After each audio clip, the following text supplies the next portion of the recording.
plans for me are good. You hold my future. You're working all the time. You're the mountain mover. From sunrise to sunset, till the sun comes back up again. You're by my side. You started a good work in me. I know that you will complete it. You will see it through, yeah. I know that you're still working on me. And everything that you say you'll do, 'cause I believe that you are faithful, oh, you are faithful, oh, you are faithful. I'll trust your every word, 'cause I believe that you're working for my good. Yes, you're committed. From sunrise to sunset, till the sun comes back up again. You're by my side. You started a good work in me. I know that you will complete it. You will see it through, yeah.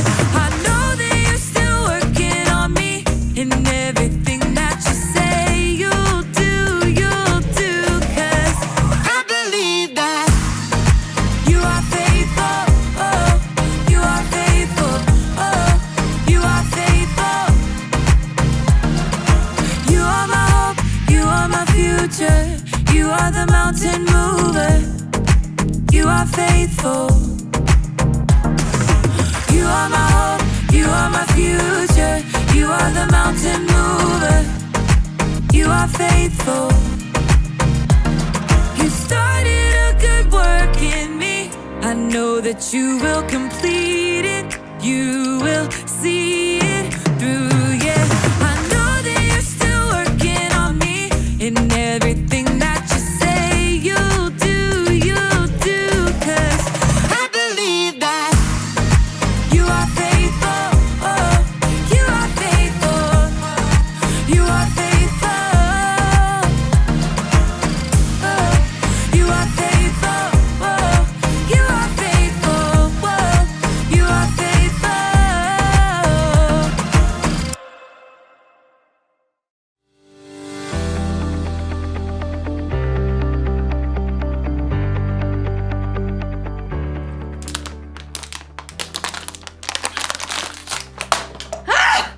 Hey everyone!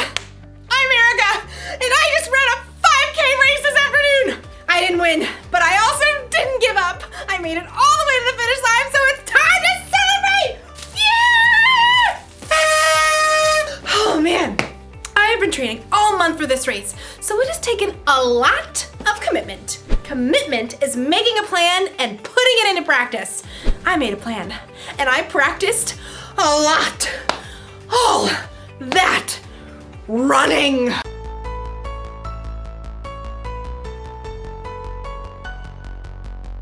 And strength training.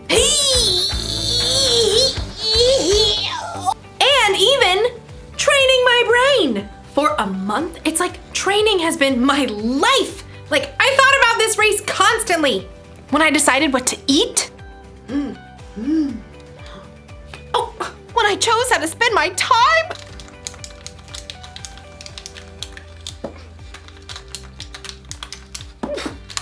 from morning until night, I kept my mind on the race. That's what you gotta do when you truly commit to something. Like, you've gotta live like it's important to you. Today's story is about a woman who lived her whole life that way.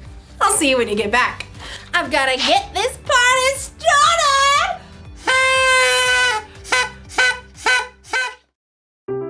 The Bible. It's 66 books of history, stories, letters, and poetry that fit together to form God's one big story. The epic adventure of how He created us and loves us so much that He made a way to rescue us. As we travel through the Bible, from Genesis to Revelation, we discover people who met God and found their lives changed forever. Now, for an amazing story, inspired by the book of Mark, chapter 12, verses 41 through 44. When Jesus rode into Jerusalem on a donkey the week before Passover, the crowds were excited. Hosanna!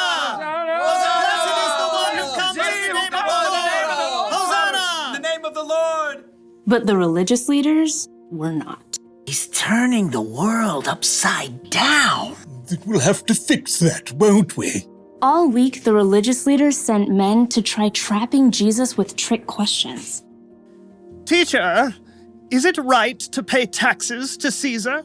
Every time, Jesus gave a wise answer that caught them off guard. Give back to Caesar what belongs to Caesar, and give back to God what belongs to God. Jesus knew the religious leaders were so puffed up with pride, they didn't want people to listen to anyone else. Jesus even warned the crowds about them. Watch out for the teachers of the law. They love to have the most important seats. They take over the houses of widows. They say long prayers to show off. One afternoon, Jesus and his disciples visited the temple. They sat down to rest for a moment across from the box where people came to put money they offered to God. Perhaps the disciples, mostly poor fishermen themselves, were impressed by the rich men giving gifts. Check out his robes. I think they actually might be silk. Jesus watched the rich men dropping handfuls of gold coins into the box. He knew that, like the religious leaders, they were proud to show how important they were. Check this out, world. Money, money, money. Always sunny in a rich man's world. Even though these wealthy men were giving impressive amounts of money, Jesus knew they had so much, this was easy for them. Simply a drop in the bucket. Huh. She looks a little out of place. The next person in line clearly wasn't wealthy. In fact, her patched robe showed she didn't have an extra cent to spare. A widow, probably. At that time, if a woman's husband died, she had no way to earn money and often had to live on next to nothing. 2 pennies? How's that gonna help anyone? Jesus was watching the woman too, but he saw something different, something more. Come over here, all of you. The disciples gathered around Jesus. What I'm about to tell you is true. That poor widow has put more into the offering box than all the others. Jesus' friends tried to sort it out.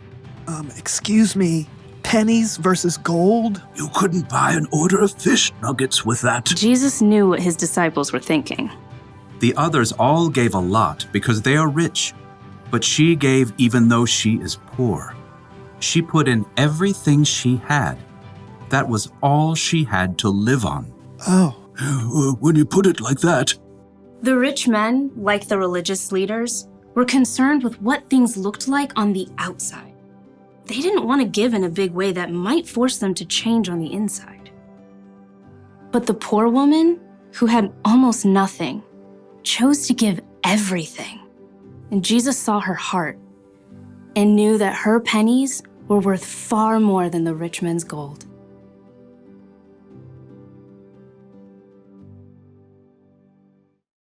Nobody else thought a poor woman giving 2 small coins was a big deal. But Jesus saw the truth. Other people gave because they were rich. This woman gave everything she had because she was putting her trust in God. She was living for Him. And that's something to celebrate. Woo! Yeah! Living for God is about more than giving money. It's about trying to include God in every part of your day. It's about asking yourself before every choice you make, does this honor God? I could copy my friend's homework or do the work myself, like I'm supposed to. I'm gonna do the work. Or ask yourself, does what I'm about to do show love to others? My friend didn't get me anything for my birthday. Should I get even by giving her nothing? Or should I forgive her? Well, I did already wrap it. She's gonna love it. If you ask yourself those questions, it'll help keep your mind on God. It'll help you think about how Jesus lived and loved others. This probably won't become a habit overnight. That's why the one thing to remember today is this: practice living for God.